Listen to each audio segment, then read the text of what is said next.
Welcome to this week's episode of the Curated Podcast Los Angeles. In this episode, we talk to Isabel Ann Castro, a visual artist from San Antonio, Texas. Hello, my name is Isabel Ann Castro, and I am a illustrator and zine maker from San Antonio, Texas. Well, thank you for joining me. Thank you for having me. Yeah. So, could you tell us about how did you get started drawing? So my mom always really encouraged me to, I think I showed like a fascination for art. And so she kind of really fed into that and would do it frugally. So she would buy she would go thrifting a lot, and she would buy paper that was like at the thrift store, which now I have like a drawer of thrifted paper, all different types of color paper to make zines with. She would buy cheap little watercolor sets and stuff, and even give me like her pantyhose when people wore pantyhose a lot. It came in this like rectangular cardstock little box, and you would open it up and there was just like really nice clean cardstock in there. And so I would take those and I would draw my own comics, and really just kind of looking at stuff that my sister collected. She had Garfield and The Far Side, Calvin and Hobbes. She had those comic books, and so I would like watch a bunch of cartoons and then sneak into her room and steal her books and just try and redraw Garfield. And my mom just was really supportive of me doing little art projects and stuff all the time, and I think that like comes with like problem solving. Like she's a teacher, a math and science teacher. She's retired now, but I think she liked like how art gave me like ways to problem solve. And she always did these things of like, oh, what is this? And you'd say like, it's a bowl, and then she's like, well, what else could it be? And you're like, it's a hat, and you put it on upside down, and it was really weird.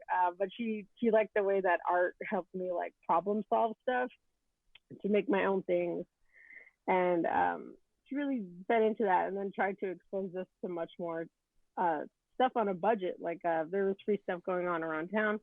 She would go ahead and take us, and so I got to see a lot at a very young age, and just kind of figure out what I really liked. And it was like, oh, I really like drawing. And I was doing like painting for a little while, but like she would come home with little mini art sets, and or like thrift a watercolor set here and there. And then one time I actually got blow pins. I don't know if you remember blow pins. Really?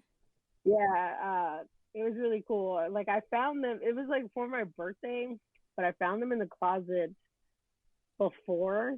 And so I was like, who is this for? Like, I thought he was going to give it away. They're like, it's for you, idiot. And I was like, oh, okay. And I was just like, well, can I use them now? And they were like, yeah, but like, when your birthday comes, we're going to wrap it back up. Oh, that's and then cute. You got to reopen it, which they did, yeah. But yeah, like she would every once in a while splurge on something new for me to use. And blow pins were so rad. It was really cool, but I never got into airbrushing after that. So I could have been doing T-shirts and stuff, and banners, and hot rods, hot rod cars with sexy ladies on the hood. Yeah. No, but like my mom was just always like open to having me like trying new stuff and exploring what I did like. And I did like math and science summer academies, which she taught, which were like extra like summer programs through our school district. And then as I got older, it was like, doing music, because I learned how to play the trumpet. Oh, cool. And then like theater and stuff. So by the time I was a senior in high school, I had like finished all my credits, and I did like film school. Excuse me. I did like film school. But when I was a senior, it was just like, well, my mom's like, I don't want you to go to work half day. Like you can go to school half day and go work. She was like, just like, take more like extracurricular classes. And so I had like government and like English 4, and then everything else was like digital arts, animation, theater, and like print shop and like something else. And so I had like really kind of dabbled in stuff that I like. And I think it's kind of funny, like I still use a lot of some of the skills that I learned like in high school and even a long time ago from those little programs, because um like I got a degree in communication design, so graphic arts. But like now me and my friend Natasha and a couple of other friends, we're like writing a web series. Oh wow, I didn't And know it's that. just like, Wow. yeah, I like it, we haven't like we've like said it a little bit before, but we're writing a web series.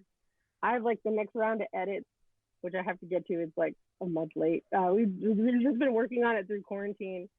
But you know, but that's like something like I did film in high school, and it was like, well, I'm probably not gonna do this. And then I think it was just kind of like doing our zine that we figured out, like, well, why the fuck not us? And we can figure it out. And so things that like I was exposed to, like, you know, going to being in theater, and then going to the theater, like small time productions here, and then everyone's like I saw, but my mom took me to like La Boheme, where that chick gets tuberculosis and dies. It's an opera. I don't know. Okay, Like I wow. was like, I was just like, listen, there's like not translations, but you got to pay attention to figure out what's going on. And I was like, why are we going to this? But she also took me to go see. It was like a Simpsons, a Simpsons production of Macbeth. Oh, that's pretty cool. It was a one man show, and it was like a puppet show, and like that was like projected on this huge screen, so you could see him real tiny, but it was projected on this huge screen, and it was at like our local, at like San Antonio Community College downtown, and it was like a special thing at the Moody Theater, and it was like Simpsons characters doing Macbeth. And I was Nice. just like, and it was really cool because the guy did all the voices and stuff. And that wasn't a student production; it was like something legit. But it was really cool. So she just exposed me to like all of this stuff. And so now, like later on in my life, I'm just kind of like, oh yeah, like I saw that and it was really cool. And now I'm just kind of like, we should make puppets. Like I don't know. Mhm. Like I'm just like, why not like try and like figure everything out and make stuff like just beyond like what I got my degree in, of like fuck it, like I know a little bit about film production Mhm. stuff, so let's write a web series and figure it out and have a good time with our friends Nice. when quarantine's over. Yeah. Yeah. Can you talk about the web series? What's the premise of it? Sounds interesting.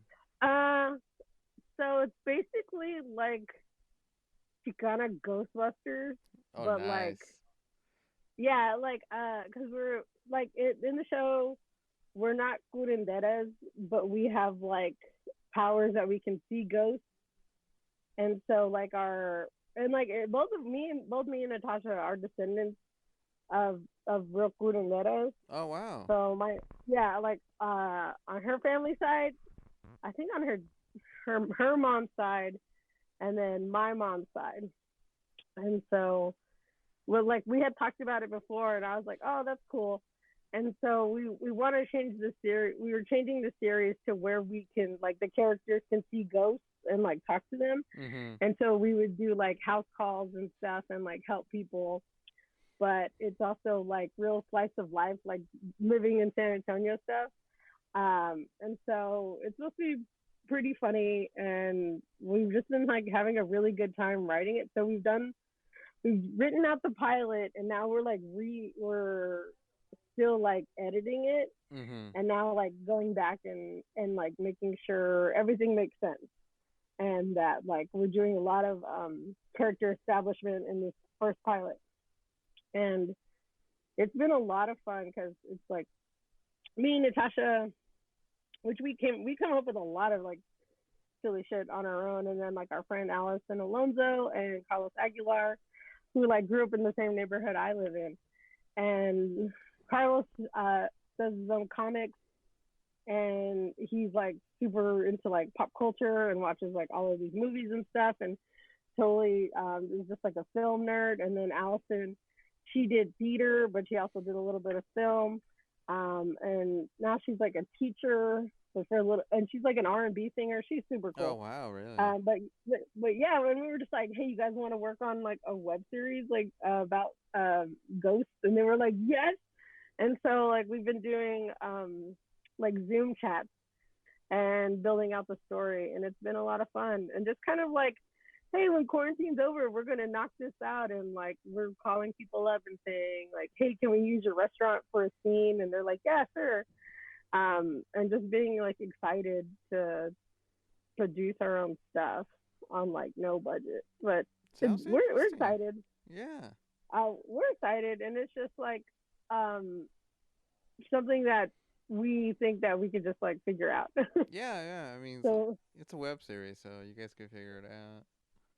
yeah, and it's like we've all like Natasha. She's a registered nurse, so she's the only person who doesn't have like any type of background doing film stuff. But we went to Austin like last, I want to say 2018, like end of the year, and we did like a pre-production class that like the Austin Film Society put together, and our friend was running it, and so we all went up, and it was just like, here's everything you know about to like before you make a film. And it was funny because it was just like, okay, like I already know like this list you have is like is different jobs for like 5 people, but like us the actors are also going to be like directing and Mm-hmm. editing and doing like all of this stuff. And it was just kind of like funny laughing at it and being like, okay, cool, cool, cool, yeah.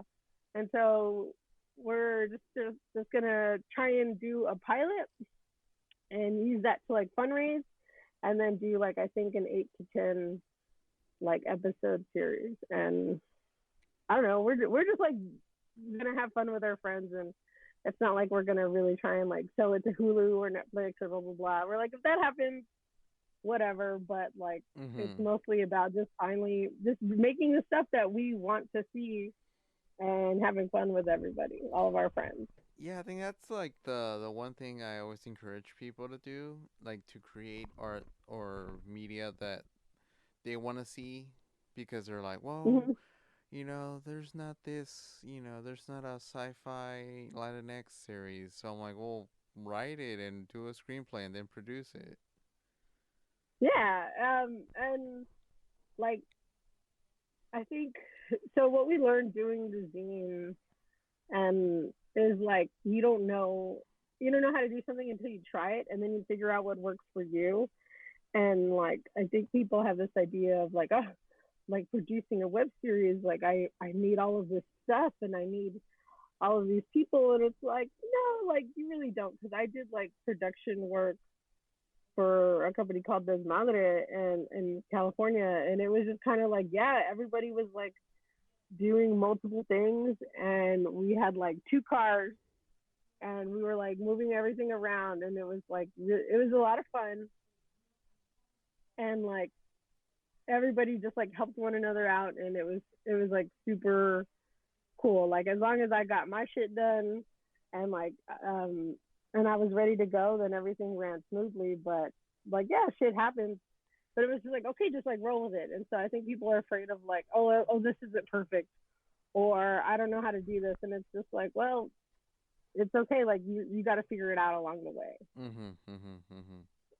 and it's okay not to know, because like I don't know. Like I remember I was like getting all of the like costume, like the outfits. They weren't costumes. They were all the outfits ready for like one scene, and then they were filming another scene in the house, and they needed a sunny side egg, and I didn't know how to cook it. And then there was like, okay, this is how you cook your sunny side egg. You're like, I think it was a sunny side egg. Whatever you put the lid on the top, and it like it hardens the top of it. Oh, I don't know. I think it was a sunny side egg, but they were like, yeah. Um, I was just like, oh, I know how to scramble eggs, and they're like, no, we need it to like have like the yolk just be a little hard. And I was like, okay. And so they told me how to do it, and it was like an electric stove, not like a gas burner. And Oh I'm used to yeah. gas burners, and it was just like something silly as like make an egg, and I was like, I don't know what I'm doing, and like I was like. And like it took me like 3 tries, and they're like, "Where's that egg?" And I'm like, "It's coming." Oh And man. so I got it right, and they were like, "Okay." And I was like, "This is such a weird request. Like I'm over here like getting costumes and outfits ready, and like making sure looking at my list of tasks and like loading shit up." And they're like, "We need an egg," and I was like, "Scrambled," and they're like, "No." And so just trying to figure out now I know how to make that kind of egg. Yeah, Um, yeah. I was were getting food, and then somebody went, "Oh, I want a bubble egg." What? I know. I was like, never heard of that before, and I guess it was like maybe sunny side egg or something. Okay. I never heard of that, like bubble egg. I'm like, Maybe that's. I mean, I don't know. I like that more than sunny side. A bubble egg. It's yeah, just like a little bubble. yeah, That's cool. yeah, that's cool. But Hmm. Do you still play the trumpet or any other I musical still have instruments? it. I still have it. I haven't played it in forever. Um, once I was starting like a doom metal band with my friend Caesar. Nice. Very briefly, it was really cool. It was very loud. Um, but it was a lot of fun. He's a really great teacher. A while, like 2 years ago, I took like another mariachi class because I was in mariachi as a kid, and I did violin and then trumpet, and I wanted to learn vihuela. And like, well, when my parents asked me, because when I was little, they were like, "Would you like to be a mariachi?" And I was all like, "Yes." Well, the sisters in mariachi, and they all look cool as heck in their uniforms. And they were like, "What would you like to play?" And I was like, "Harp." And they were Really? like, "No." Yeah, my parents were like, "Too expensive. We already own a trumpet, so here." And I was like, whatever. Okay, fine. And so I did like violin and trumpet, and but I wanted to learn vihuela. And so when my dad was when my dad was still alive, I had asked him because my CEO was going to go back to Mexico. Mm-hmm. He lives with us and he goes back and forth. And I was like, "Hey, like tell Boko to get me a vihuela because like my community college Palo Alto down the street, I was like they're gonna do community classes for like super cheap, and I want to go. I want to learn how to play." And so he brought back a vihuela, and I was like, "Awesome!" And then the community classes didn't like start until my dad had already passed. And so my dad was like, "Well, when are you gonna learn to play?" And I was just like, "I'm waiting on the classes, like, because they had announced the program, but they didn't like set it up until my dad had already passed." And Oh, so, sorry to hear that. um, I like the first class was like very emotional for me because I was like, because like they had already like they showed us like two chords and we were playing and I could like I could feel myself like understanding and like playing along and it just like I think there's something very magical about playing as an ensemble as Mm-hmm. like you're playing your little part and then everybody else is doing their part, but it sounds really great together. And I think that's what I miss about like being a band. And so like I felt that for the first time in like a very long time, but I was like on a new instrument that my dad had got for me and like he wasn't allowed to see it. And so like I almost started crying in the middle of that practice. Um, but it was really cool. So I took that class and then all of a sudden they're like, "Hey everybody, there's gonna be a performance at the end of this." And it was like, "What? No, like I didn't sign up for that. I just wanted to take this class." And then so that class was super funny because it was just like I wasn't the youngest person in there. There was like some kid from like in like middle school there, but there was a lot of older people and they were hysterical. Like just old men and like oh my name's Joe, retired army, and I just want to learn to play guitar. And you're like, "Welcome, Joe," and it's like, "Ooh," and then there's Mm-hmm. like somebody else is like, "Oh, my name's Valentin, uh, you know, retired Navy," and you're like, "Okay," and he's like, "My wife's dead, so I'm here," and you're like, Oh "Oh, my all right, god. well, welcome, Valentin." And then like, yeah, there was all these older people, and then there was like this one white lady. She didn't have a violin; she had like a viola, which is like similar but different. And she was just like, "Well, I'm retired," and you're like, "Okay," and she's just like, um, she's like, "I've always enjoyed Mexican music," and then like that guy Valentin was like, "Hey, I'm Mexican. Do you like me?" Like, and it was like, dude, like this isn't a hookup. This is like a community mariachi class. Oh It was my real gross. god. But our teacher was like, "All right, everybody, let's practice." And so it was really cool. We learned to play a couple songs, and then there was like a performance at the end. And that white lady ended up doing brown face, and like we were all just in so much shock we never said anything. It was real fucked up. Really? He showed up to the because they were like, "Oh, okay, like everybody just wear black," and then like women put their hair back and blah blah blah. And that lady showed up and she had like put tanner on Oh on like her wow. face and her arms, and we were like, "Oh my god!" And I was like texting my friends. I was like, "Dude, this fucking lady." I was texting like my mom, and my mom she didn't even look at her phone, and so she was just like, "What white lady?" And I was like, "No, you couldn't even tell." Like No. we were on the stage, and it was like I was like, "Oh," I was freaking out. But I mean, she was really nice, but that was just like egregious. It was so weird. And like nobody said anything. She just showed up and she's like, "Hey y'all," and we just looked at her and we're just like, "All right, thank Oh you for my god. coming." Oh my And god. like our teacher walked in and he like did a double take. He was like, "What?" And then he was like, "Okay, yeah." And she's like, "Hey sir," and she like shook his hand and he was like rubbing his hands. He was like, "All right, that was weird." I don't know. He was like, "I don't have time for this." There's like, because there were other groups there to perform at that little mini concert. But yeah, no, that shit was weird. It was fun.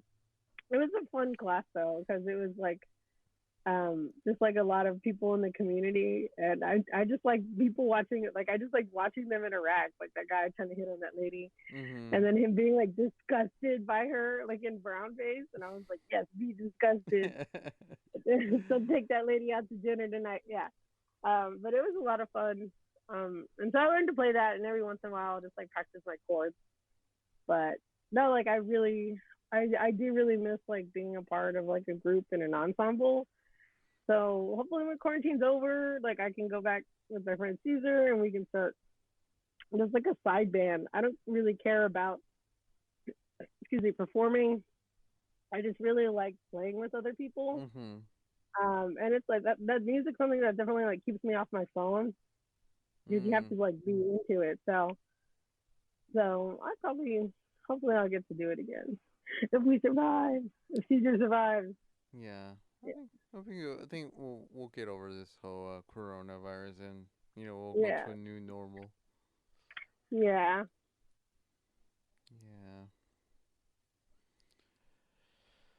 Well, I got about half an hour unless you want to share anything with us. Uh I can talk about Mhm. well, are you gonna cut it are you gonna cut this into the other episode? Yeah, kind of like mix them together. Okay. All right. I can talk about that defund SAPD thing real Oh, quick. please do. Yeah, so folks. It's so stressed. I'm so stressed out. So is everybody else. So tomorrow is our city council vote for the 2021 budget. Um, and it's a really big deal because we're all living in a pandemic world right now. And San Antonio is like the US's is like the United States like most uh, economically segregated city. Oh wow. We have like richies, and then we have the poor people, and it's really shitty. And like the city itself is like pretty much segregated, so it's just like yeah, like it's economical, it's racial, and it's really fucked up. And the pandemic has made everything a lot worse. And so we've been like turning to the budget and saying like, what are things we need to pay attention to that will help us like survive COVID because it's probably going to go into like next year. Like, Yeah, most likely. like I don't even think we got like a second wave. It just kind of like mold over into like whatever this blob coronavirus is. And it's probably going to go into next year. And just like not even thinking about like the recovery time for our city to get back on its feet. And so it's super important that we like put funding towards things that are actually going to help people.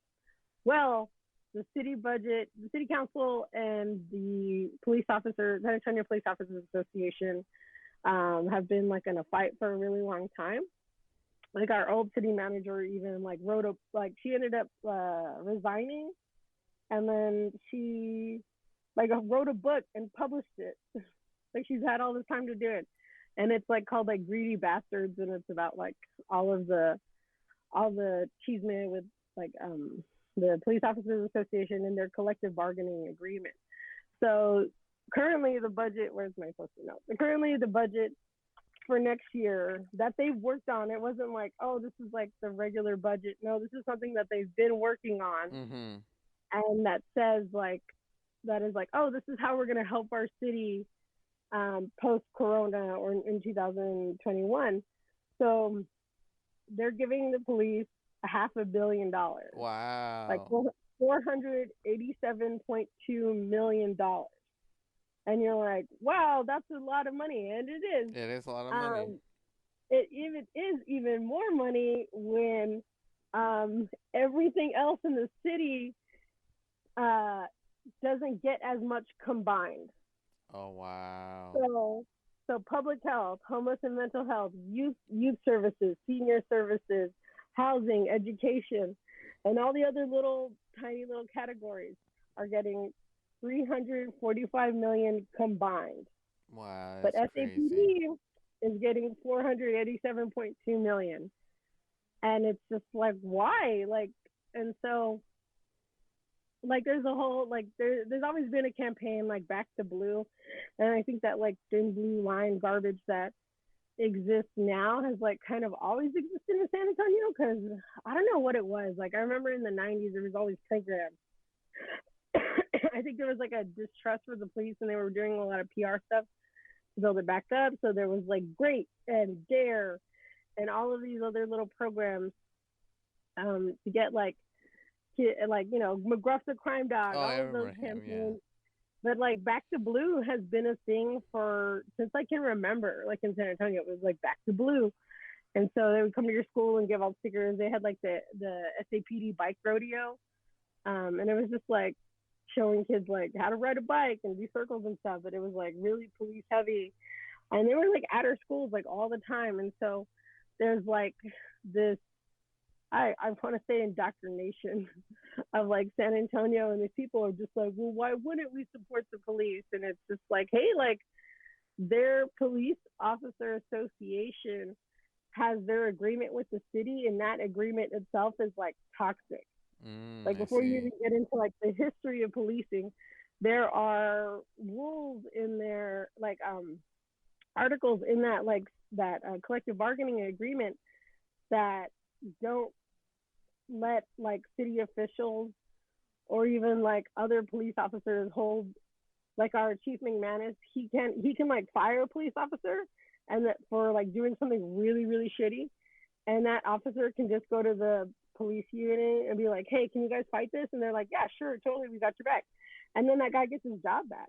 Really? And Huh. so yeah, so there's no like accountability. Like our like chief McManus can fire somebody, but that person, and it shows like they were like, hey, like like a 70% of these officers are getting their jobs back when they do something awful. Like we were in the news because like some officer gave a homeless person a shit sandwich. Really? Like, yeah, and then like that same officer, like one of like his women coworkers complained about like the women's bathroom and how dirty it was, and he went and he like smeared shit like on the seat, and Uh, he was just like a gross fucking dude. And that guy was able to like get his job back, and then I think he got fired again. But like there's no real accountability for any of these officers. um and that even goes like when they shoot people and kill them. mm-hmm. And so like people are just like, well, that's just like that's just what like the bargaining agreement is. And it's like, well, why the fuck are you agreeing to all of this? And Yeah, so exactly. our police officer association, they have a history of like breaking up labor movements in San Antonio, and they themselves have like the most like craziest like all powerful union. And it's like, you guys aren't workers, you guys are assholes, like fuck you. And so everyone's super angry, and so the collective bargaining agreement guarantees SAPD a certain amount of money, but there's actually like $101 million that isn't like tied to it. They're just getting it. And so we're like, we want that $101 million, and we want to put that towards public health and housing, mental services, senior Mm-hmm. services, like all of that.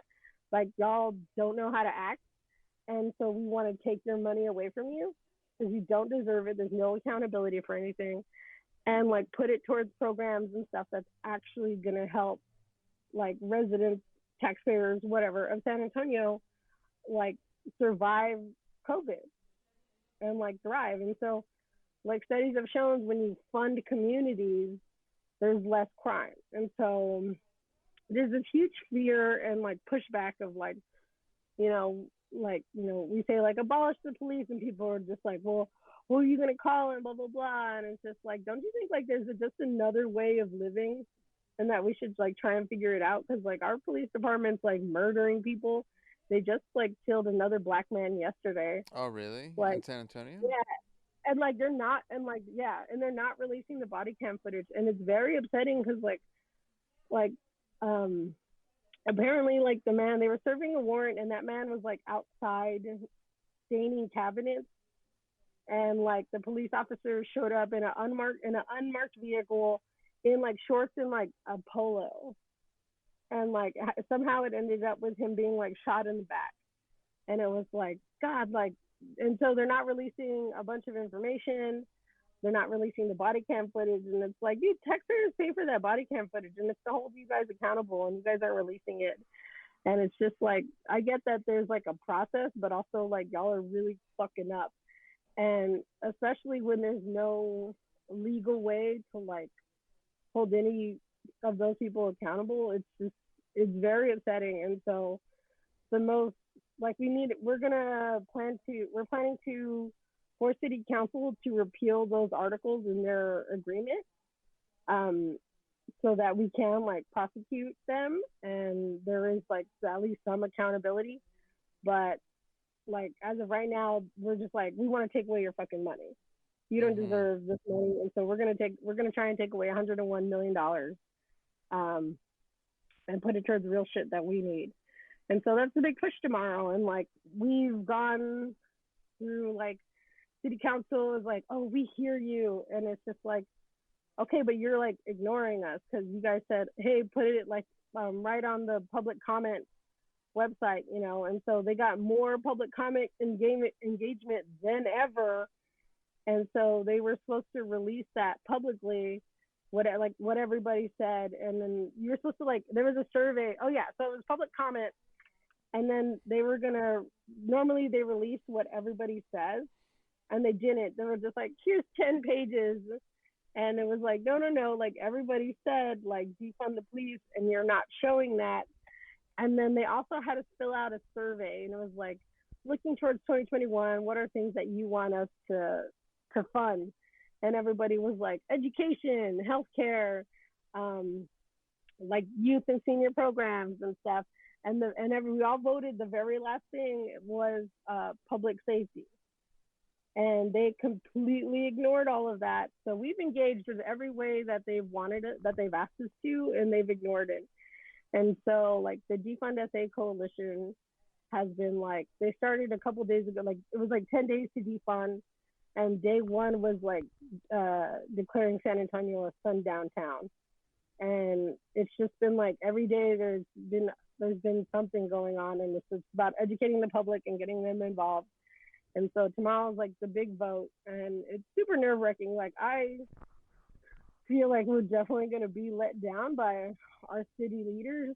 Um, and some of them, like, Councilman Trevino, he's not my city council person, but he's like on top of it, and he's listening, and he's like, I feel like he's probably doing better than a lot of everybody. Like, my city council person, I'm just like, she found other funding for housing in our district. Mm-hmm. It was like money that the district had saved up, but I'm just kind of like, that's not the same.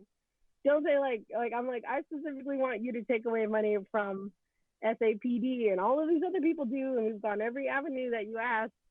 And so like do it. And I don't know, like I feel like we're gonna get let down because Mm-hmm. just because I don't know, they don't seem to be like engaging with anything that we're doing that we've asked them to. And so it's just like, fucking San Antonio. I don't Yeah. know. Well, sorry to hear that. Yeah.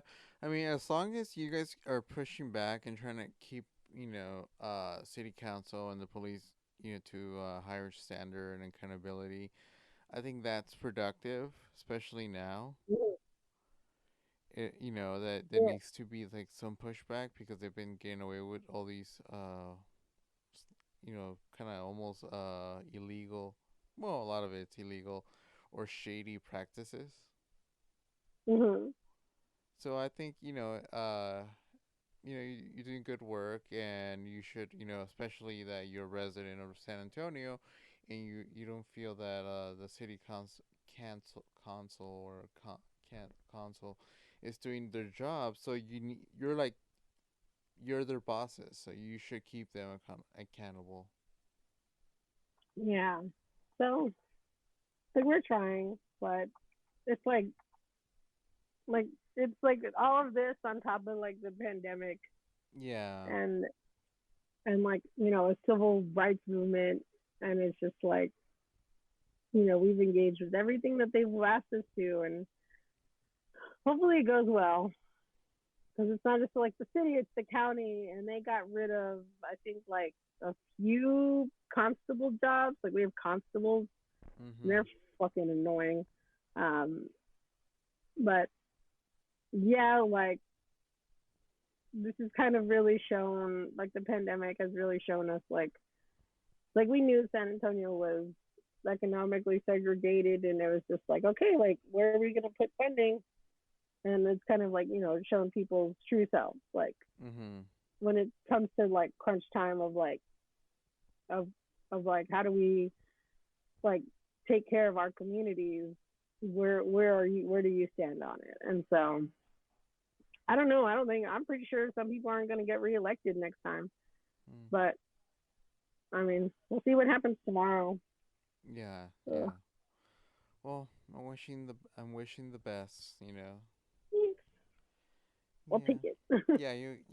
Yeah. You guys gonna make it. Cool. Is there anything else you want to talk about? mm, not really.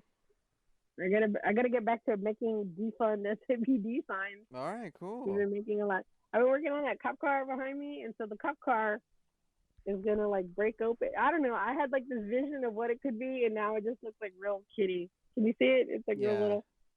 And so it's supposed to like I'm gonna cut it, and it'll be breaking open, and then money's gonna fall out. Oh, nice. Nice. Yeah, I'll be like, yeah, that's taxpayer money. And I don't know. I got these two sticks, I guess, to like put it on and like hang it, but I don't know if I could take these sticks even into like the city council room. So we'll find out. Yeah, we'll find out. Otherwise, it's a bit theatrical, but then so is our city council. So Mhm. whatever. um, yeah, I guess that's all I got. Yeah. Well, thank you for talking to me. Yeah, totally. Hi there, quick Anytime. note. So, the music you're listening to now is not part of the interview. My recorder stopped working in the middle of the interview. So, Isabel and I re recorded our interview. So, unfortunately, I lost the first part of it. Also, quick note that the recorder stopped working right when she was explaining how she started Santa Sucia. Enjoy the Now he's episode. back. He was like, "You gotta break up with him," and I was like, I know." And so I remembered like her honesty and like perspective of I'm not super. We're not friends. I'm not really like close friends with you, but I see that you have potential to do a lot of things, and the guy you're dating is just holding you back. And I was like, damn, like I really appreciate that honesty.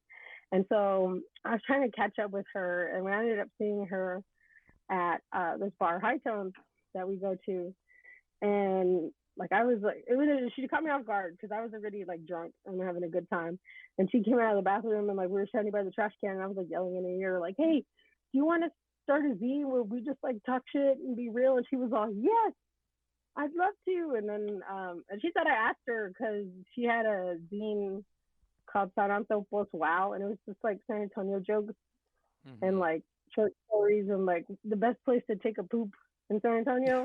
It's like, and it's That's like, oh, important to know. the half price books because it's an air conditioned bathroom Yeah. where everywhere else is like hot. Yeah, just like real silly, like dumb magazine stuff. Um, And so we had started meeting on her porch in like November 2014. And we looked at like her zine collection and was like, okay, like we know people who make art and who write stuff, who people who don't necessarily at the time think of themselves as writers and artists. They just like, oh, I just scribbled this down because I felt a certain way. And we were like, hey, like, you know, you read that to me one time, like, let us publish it. And some people were really nervous and they were like, okay, like, I'll do it. And so they would like, they even like texted us their poems and stuff. And we had like 25 submissions from people we knew. We put it together in a booklet. And then we like had a party and it was Tasha Palooza / State Sucia birthday zine release, and we were like, no one's gonna show up. We had it at this place called Tequila Island, and it was a gay Tejano bar at the time, and it was really cool. It was a really cool spot, and we had bands play, and the place was packed. And nice. I was like, no one's gonna show up, and then suddenly all these people were there, and people bought our zine, and it went really well, and like we got enough really great feedback that we were like, okay, we should do another one.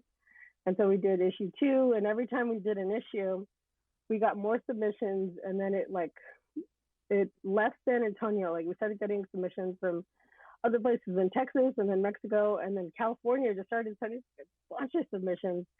And then we got like New York and then like Chicago, and it kind of like filled in there.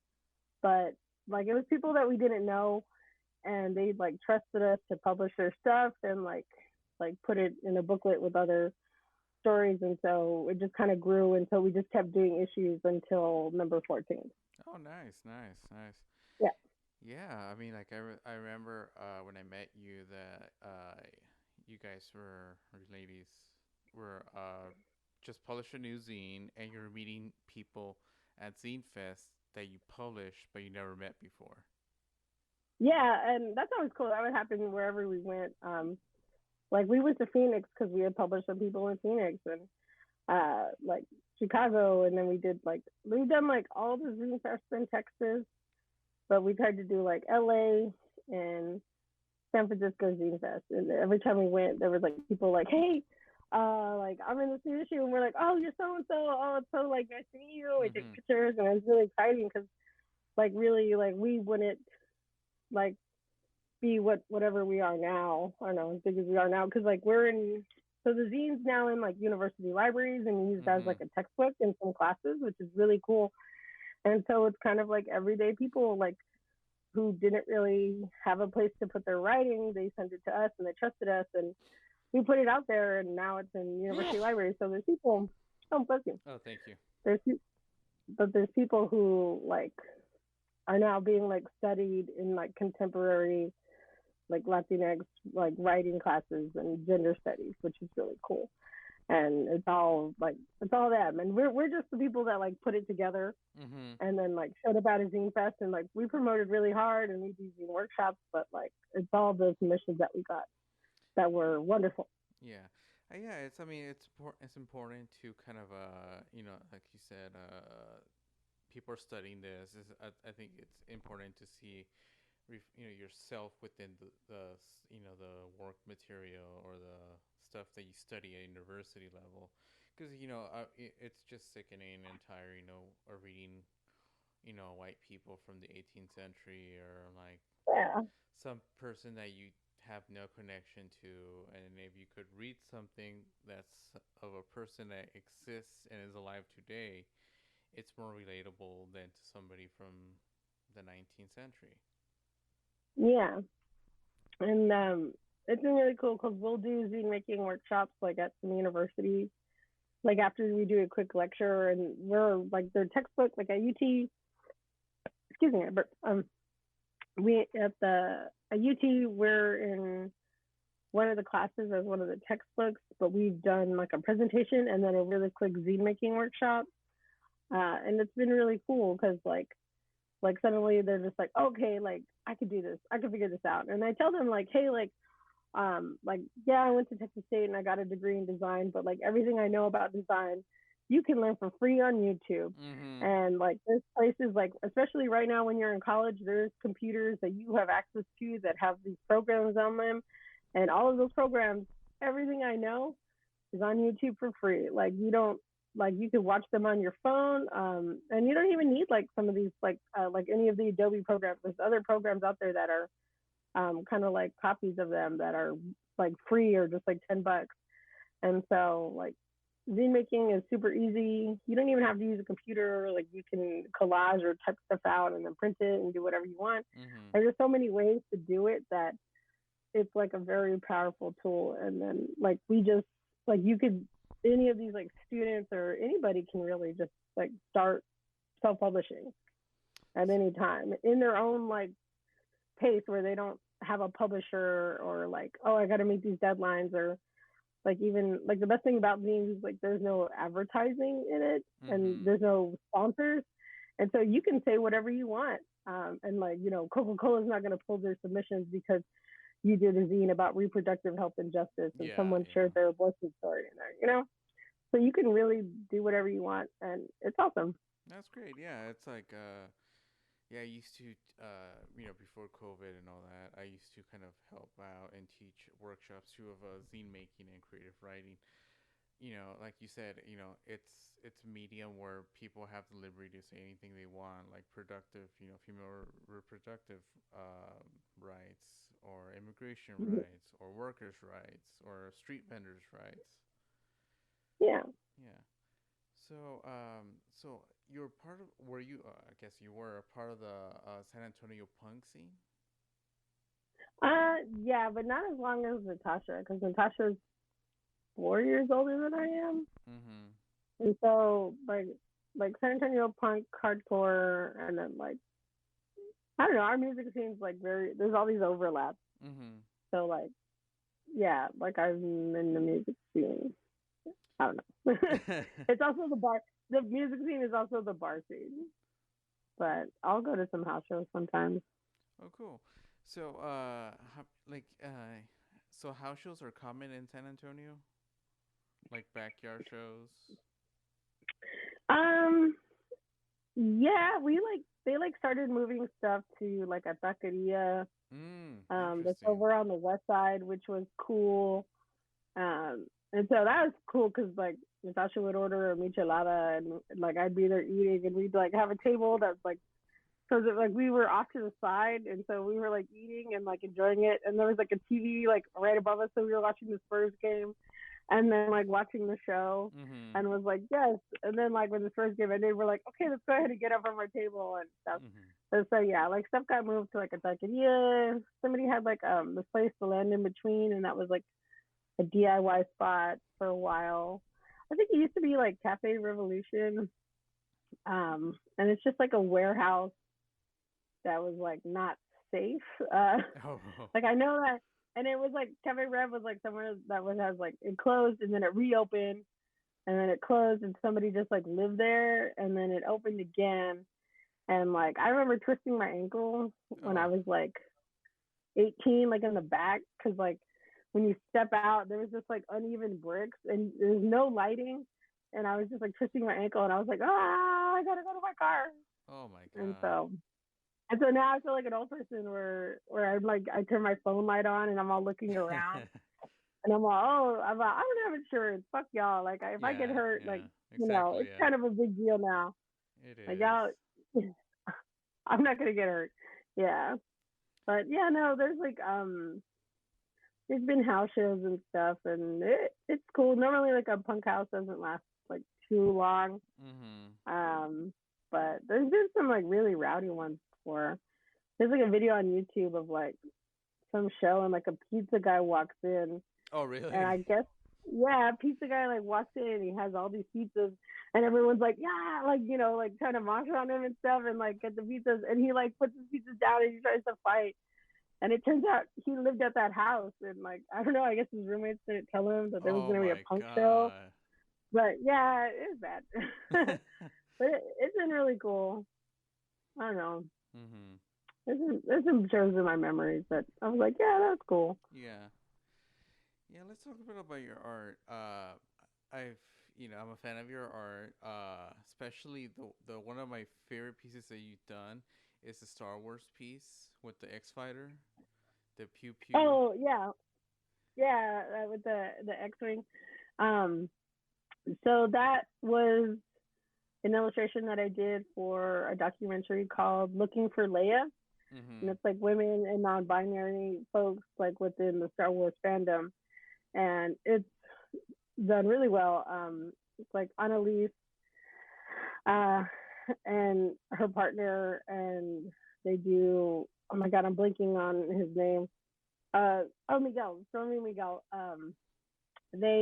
I met them at Geek Girl Con, which is a conference in um, Seattle. Yeah, Seattle, and it's like all women and non-binary folks like Comic Con, Mhm. and it was amazing. Like I've gone to Nice. Alamo City Comic Con here, and I was like, okay, this is cool.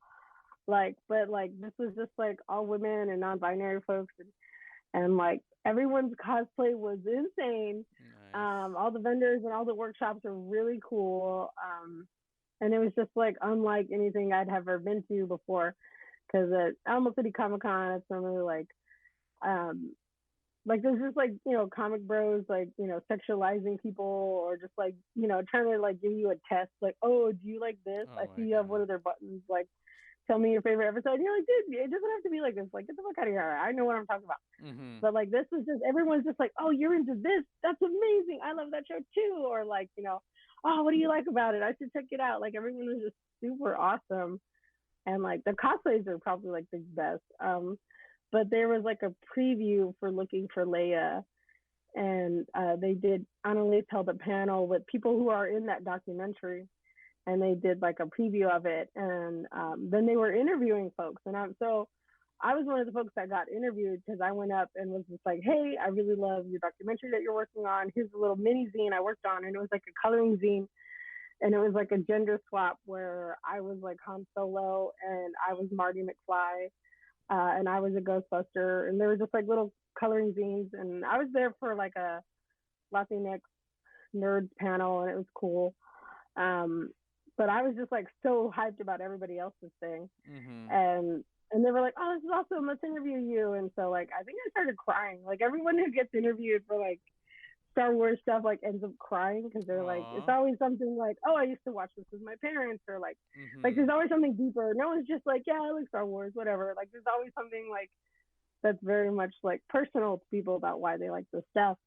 And so they were just like, "Oh, like you do illustrations," and I was like, yeah. And so that was like 2017, maybe Wow. 2016. And so this past year, 2019, they had reached out and was like, hey, we need illustrations for this documentary. We'd love to have you like along to do some. So there's other artists that worked on it too, and there was just like different segments. And so they had me draw all these like Star Wars characters and um like ships and stuff, and then like I had messed around with it, and so I did like one round that was like all the original colors, and then I did another round that was kind of just like with like pop colors, and then it was Mhm. like offset and like kind of weird, and they were like, hey, we love this, like can you send us all of that? And so I was like, oh cool, like yeah, I was just messing around, but I really liked the way the X-wing came out, and so I was just like, oh okay, like I'm gonna actually just do this as a print. And so I called it Maritza because she was Maritza Torres.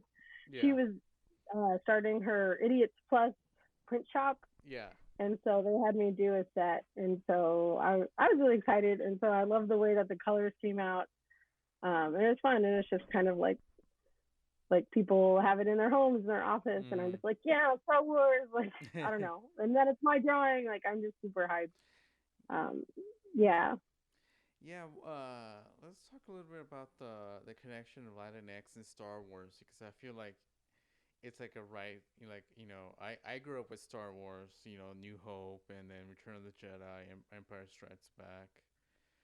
Like, who introduced you to Star Wars as a kid? So it was my mom.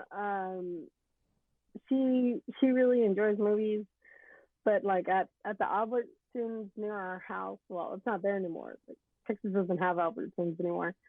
There was like 99-cent movie night or movie days. What was it called? It was called Monday night. She's talking about Monday night. 99 cents. And so on Mondays, she was like, let's go. Like, Yeah. we got to go and we got to pick our movies. And it wasn't anything that was new, it was stuff, movies that had already been out. So Yeah. it wasn't like the blockbuster thing. Like, if you wanted to rent a new, like, Men in Black had just come out, Mhm. like, you had to pay like $6 to $8 to Mhm. get it. And then you had to return it in 2 days.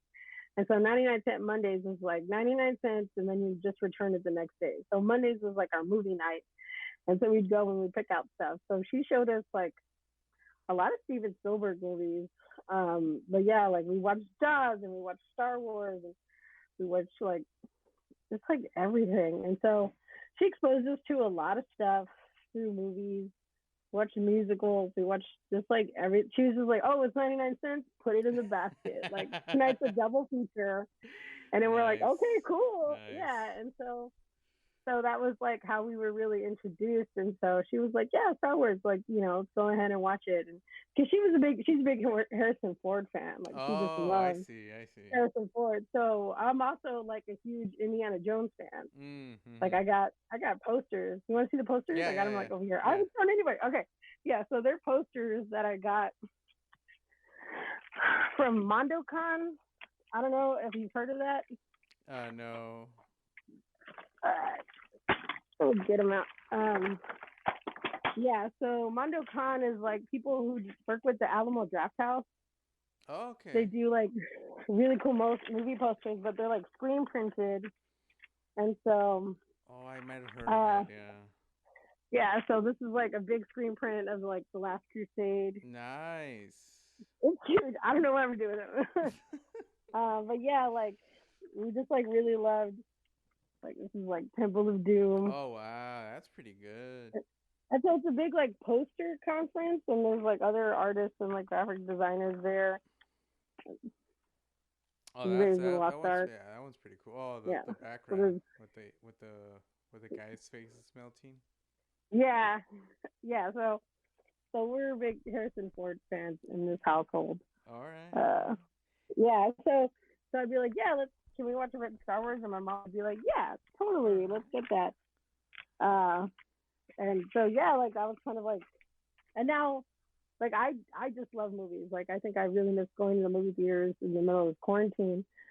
But like we've been able to watch a lot here at home, and my boyfriend he didn't watch a lot of movies. And so I'm like, you've never seen this? And he's like, Mm-hmm. no. And I'm like, oh, okay, we got to watch it. And so we watched at the beginning of quarantine, we like went through all of the Terminator movies. Nice. And that was lots of fun. Like every night was a Terminator movie. And what else did we do? We did another thing. We had started the Alien series. I think we got up to three, and then we like got really busy. But like, yeah, no, we've just been like watching movies, and like I'm just trying to catch him up because I make references to things all the time, and he's like, "Is that a thing?" And I was like, "It's a thing." Like, All right. yes, it's a thing. So yeah, no, like I definitely love watching movies, and Star Wars was like part of that because it was like, oh, it's like this is in space, and there's people with laser swords, and Yeah, like yeah. people can move shit, and then like cool fighters like in these cool ships, like yeah. And so when the new Star Wars movie started coming out, Mm-hmm. it was like, oh, Poe Dameron, like, oh my god, and it's like super cool because he has his own like comic book series. Oh. And so yeah, so people like they're like, oh, I really love his character. And it's like, well, his character and his background in BB-8 is like expanded within the comic book series, and I think they even did like a series for Benicio del Toro's character. They introduced him, and then he was just like that guy. But I think they did like a three comic thing about him. But yeah, no, Star Wars. I love Star Wars. Yeah. It makes me cry. Like every time when they're like, "Oh, Aw. new trailer," I'm just like, "Oh, I'm crying." Han Solo was weird, Oh, yeah, I haven't seen but that one. yeah, you don't really need to. Everybody tells me that. You're like, you You don't don't. really need to. Yeah. I mean, it was like it's a heist, and you're like, okay, this is cool, and you learn a little bit about Han Solo, but like there's still more like in the comics. Like he's got Mm-hmm. his own series of comics too. Mm-hmm. Chewbacca has his own series of comics, and it's him and like this little kid. and they go out, and it's like in between like the original movies. Like Mhm. Chewbacca's like sent on a special mission, and so it's like in between those movies, and so it's cool. No, I love Star Wars. It's just like super fun. I got all these toys. I have toys here. Yeah, I got K2SO here on my desk. That's right. Oh, cool. So yeah, I love Star Wars. This is now a Star Wars podcast. Yeah, yeah, be cool. Yeah, I'm a film, TV, and media major, and I usually don't go to the movies, so I'm just like, it's weird to me that I did major in this, and I don't usually go to the movies. I usually like start a movie on my computer and then eventually finish it. Oh, okay. So it's kind of weird to me that I studied and was critical of film and television and media. But then when I meet somebody like they're like yourself, they're like, "Oh, I love the movies," and I'm like, "Yeah, Yeah, yeah, that's pretty that's cool." interesting. Are you more into like television? Like you watch a lot of No, television? no, I'm more into sound and pretty much music. So sit, I like sound and sit there and you know, Oh, okay. yeah. But I'm more like more into like film noir, old movies from the 30s and 40s and 50s. Oh, So yeah, that's cool. I've watched the AFI's top list, of movie films of all time. I think I've done 70 already. Oh, wow. Okay. So that's pretty cool. I mean, I do like Star Wars. I love Star Wars, but I just find it interesting how people are so passionate about going to the the movie theaters, and unfortunately, Oh, yeah. due to quarantine and you know six, So I so when the movie theaters here have like opened back up because Mm-hmm. Texas is ridiculous. And it's like minimal seating, and I'm like, I'm still not gonna go. Yeah. Because one, I was like, I don't want to endanger the high school kids that work there. Yeah. Because I used to Exactly. work there. That was like my second job. I worked at the Mayan Palace. It Mm. used to be Century South, but it's over here. It's like not that far. Yeah, and I was just like, yeah, no, people are gross, and sometimes like you don't do a great job of cleaning it up because you're in high school and you're paid Yeah. like Texas minimum wage. It sucks. So I'm just like, yeah, I'm not gonna endanger those kids and like do anything until everything's cool. But yeah, Mm-hmm. like I love going to the movies and I like sneaking candies and stuff in. Like like there's a gas station that just opened up. It's called Quick Trip, and they have like pretzels and like all this food and stuff. And I'm like, when the movies open back up, we're gonna go there and like load our jackets up with food Right. and Yeah. then go into the theater because a movie pretzel there at the theater costs like $8, and they're Really? like, oh, you want cheese? That's 9. Yeah, it's so expensive. It's just like a scam, and so. And it's not even that good. You get it and it's all rubbery, but like Yeah. the gas station has way better pretzels, and it's like $2.30. And Nice. I'm Nice. just like, no, when we go to the movie theater, I'm just gonna have a pretzel in each pocket, and the cheese is free from there. So Yeah. I mean, I'm hyped to go back to the movie theaters, but I'm gonna wait until it's safe. Yeah. Same Cause here. Yeah. I usually sneak in like a sparkly water. oh, that's nice. Yeah. Yeah. I'm like, psh. No, when I worked at the movie theater, we'd like it was like when like Black Stick Moon came out, like Mm-hmm. Wild Hog, Zodiac, and like everybody was showing up in these movies, and it was super busy. And like we'd have to clean out the theater, and so we when the movie would end, you'd be at the bottom with your trash can. You'd be like, everybody bring your trash here, and then but people would leave their trash because it was all the food and drinks that they snuck in. And so it's like, dude, how do you get like a bucket of KFC like in here, like or like a 24 pack of like Bush Light? And you're Oh my like, I'm god. amazed. I was like, I'm just impressed, and I appreciate that you put all your empty cans back in the box so it's easy for me to throw away. But like, people would sneak in all this crazy stuff. I'd sneak in like a little bag of chips, like in my I'd wear a hoodie, Mm-hmm. and then in the hood, because they'd be like, oh, can I check your purse? And like they'd see my pockets. But in the hood, it's always like a little pouch. So I'd have like a little cola in there, and then like some Cheetos, And I just be like, all right, we're going in. And then when the movie starts, I just like reach back and pull it out. And just like, but like people were taking in like a whole boxes of chickens and buckets and like Wow. cases of beers.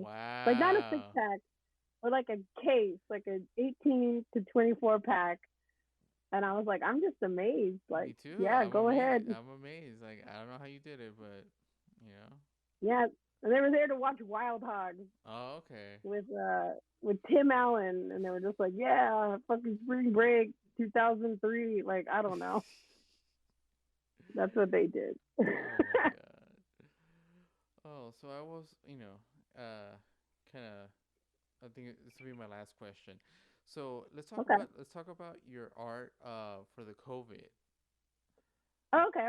Cause Yeah. The I did enjoy it. I thought it was the cutest thing ever because it's colorful and it's like it's a PSA and it's it kind of it gives you the like the tone what is San Antonio. Like yeah. you got the guys with the guitars singing corridos or boleros, Oh. 6 feet apart, and then like hey compa, put the face mask over your nose. Yeah. Like from over your nose to down your chin. Yeah. So I was asked to do that project, and this guy Eddie Romero from like Centro SA, and they're like a nonprofit organization that specifically tries to activate downtown. Mhm. And they have San Antonio ambassadors who wear yellow shirts, so that explains like the guys in yellow shirts. And they're just employees for Central that kind of keep downtown tidy. And Mhm. then they also have like they wear hats and it says like information. And so tourists and locals are just like, oh, I gotta go downtown to like the courthouse. Like I've never done jury duty before. Where's it at? And they'll like Mhm. point you in that direction.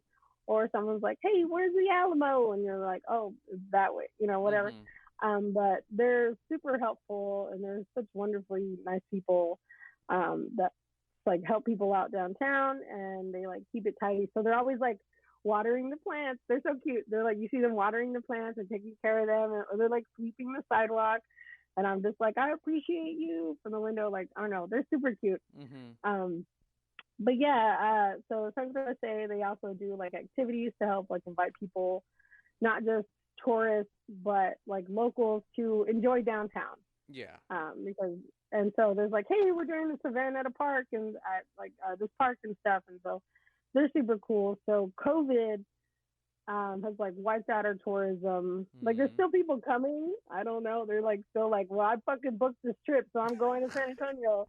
And you're Oh just like, that's cool, bro. Just wear a mask, yeah, like, and we'll exactly. be good. Like, so yeah, there's still like some tourism happening, but not on the level of what it used to be, especially during summer. Mhm. And so, yeah, they just wanted to create a PSA kept that would like tell people in a nice way, like, hey, like social distance, um, wear a mask, like check for symptoms, monitor yourself for symptoms.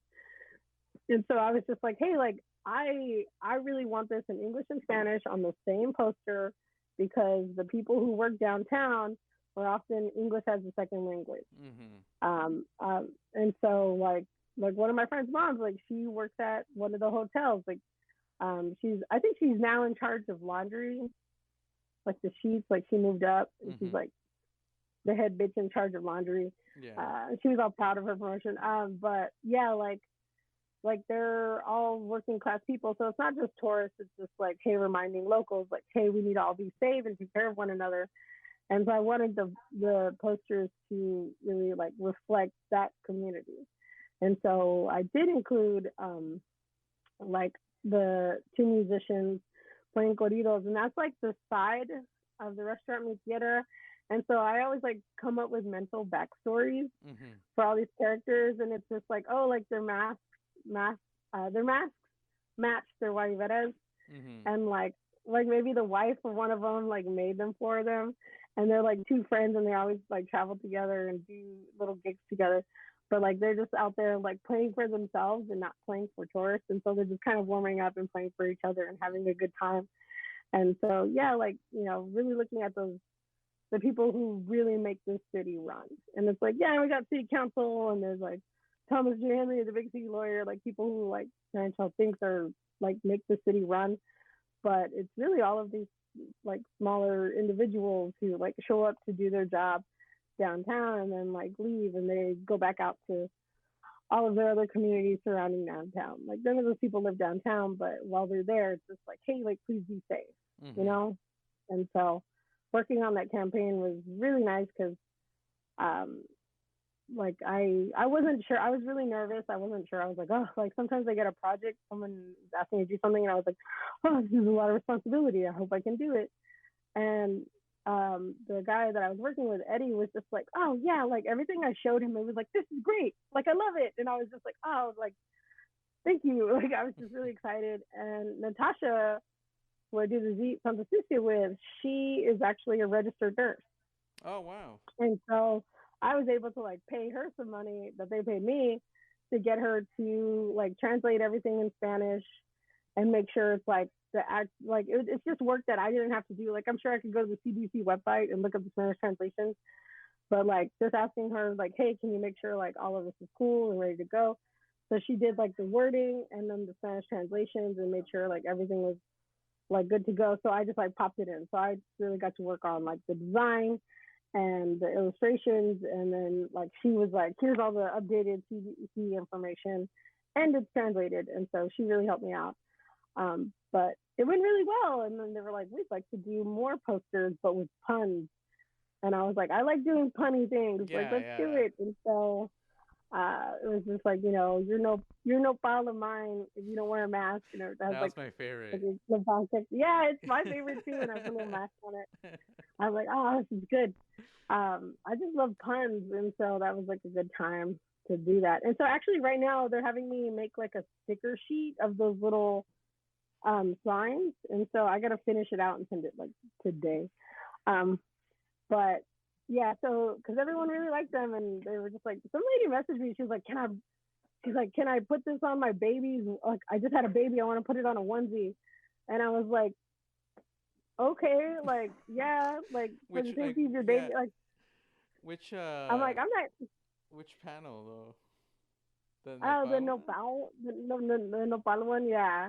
She's like, Aw. I just had a baby. I want to put it on onesie. I was like, yeah, sure. Like, for the safety of your baby, absolutely. Like, I Yeah. already got paid by these people, so it's cool. Yeah. I'm not trying to trademark it. I was like, people just need to wear a mask. Yeah, exactly. And Yeah, keep so yeah, socially distance, put your mask on, wash your hands. yeah, and so during this campaign, like everybody I know really liked it, but Central got a lot of really great feedback from it too. That they're just like, hey, let's like they keep hiring me to do like little things, and I'm like, thank you for money, because like all of my like when COVID hit, the last event that I did a poster for like a market Mhm. that I was gonna sell at, and I didn't even go to it Oh wow. because I was just like, because I was just too afraid, because I was like, there's gonna be like 300 people there. I can't go. Like it's out there. It's airborne. Like I'm freaking out, and so I didn't even go to that. And it was just kind of like I was like, what am I gonna do? I can only sell like so much stuff from my little store, and then like I spend money on like things I need, and then I don't have money to like re-up merchandise or like stickers. Mhm. And so it's been a little tough, but Central keeps giving me work. And so Eddie told me yesterday, he's like, yeah, our budget renews in October. So in October, I can have work for you. And I was like, please, thank you. Uh, I need money. Yeah. Yeah. Well, So shout out to I'm, Centro. yeah. Shout out Central. They've been really cool. And they're like, we love you. Every time he talks to me, he's like, we love your work. And I'm like, thank you for this positive affirmation. Like, Yeah. I appreciate it. And they've also been really cool because I asked for like some pay transparency when I asked about this project, because I was because that's like been a whole thing, especially like this past year, is like renegotiating my prices for stuff, because I still do stuff like for grassroots organizations and people I know, where it's just like they're just like, hey, like how much is it? How much is it to do this? And I was like, well, how much do you have? Like I could do something for something. I want to do this for you. And they're like, I got $50, and I'm like, I can do something for $50. Like, yeah, Mm-hmm. and like I'll end up doing more than like I would charge. And then like larger organizations, like I'm like, yeah, I've been like trying to ask like, hey, what did you pay this artist that you asked them for a similar job that I know about? And they'll tell me. In Central, I asked them about what they paid a different artist for something else, and they were like, oh yeah, we paid about this much. And I was like, oh okay, I should put a comma in this price, because before I was just gonna be like, oh, like I don't know, like 300 or something, and they were just like, oh, we paid that guy this much, and I was like, well then I'm gonna ask for something similar. You should. And it's like, and then like they keep returning to me, and they're just like, yeah, just tell us how much it is, and I'm like, I love y'all, I appreciate y'all so much, because when I first started doing like full-time illustration, I was like, oh yeah, like I'll do all your branding stuff for like $25 or whatever. Oh Like my I don't god. know. I was just like, and like I'll still do work for lunch. Like people are like, hey, can you help me? Like, can you jazz up my resume? I'm all, let's go to dinner.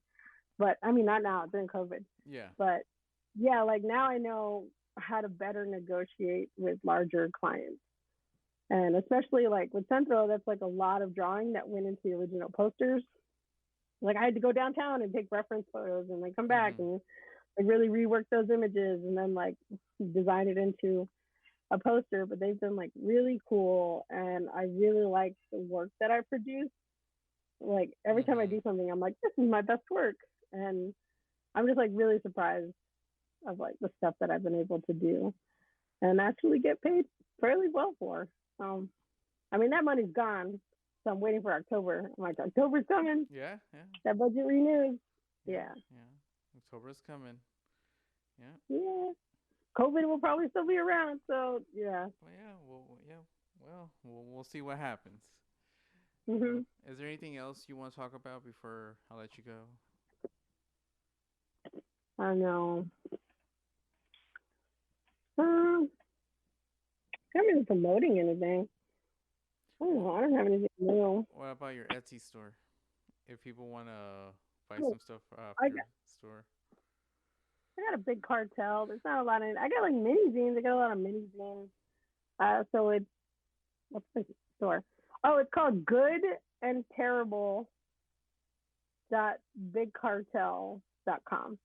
And so that Good and Terrible, I don't know if you saw the movie, what is it, Coming to America?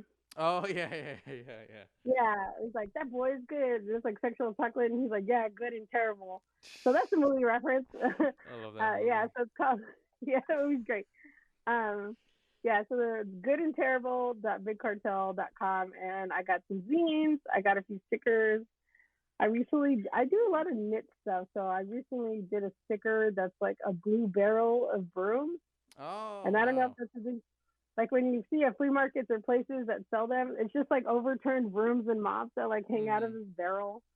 And I'm just like, that's kind of like an iconic thing for me because I grew up, my family sells at the flea market near our house. And so I always saw it and I was like, I wanted an enamel pin, but those are really expensive to front. Excuse me. And so I went ahead and did a sticker. And so it's just kind of knit stuff. And then there's zines. I do have a Patreon, trying to be better at it. It's patreon.com/ Isabel Ann Castro. And I don't know, I got like two categories because some people are like, if you get $50 a month, you get all this. And I'm just kind of like, I got two levels, and it's like $1 a month is the deal with the scratch off, where he's like, hey, try your luck, kid. And that's like just $1 a month. And then level two is like homies por vida. And that's $2 a month. And it's like the equivalent of taking off your earrings to jump in to a fight with me. And because I don't know, I always reminds me of my friend Melody, because one time there was like a show downtown here in San Antonio at the St. Mary's Strip, and she was inside the bar, and I was like, it was like a friend of, well, he's not a friend anymore.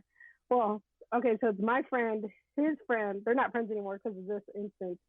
But he was like saying all these horrible things about like this girl, and I got really angry and I started yelling at him. And my friend Melody was working at that bar, and she heard me yelling at this dude, and she was like, "Do you even know this situation, but she came running out and like taking off her earrings and was like, "Who the fuck is this guy?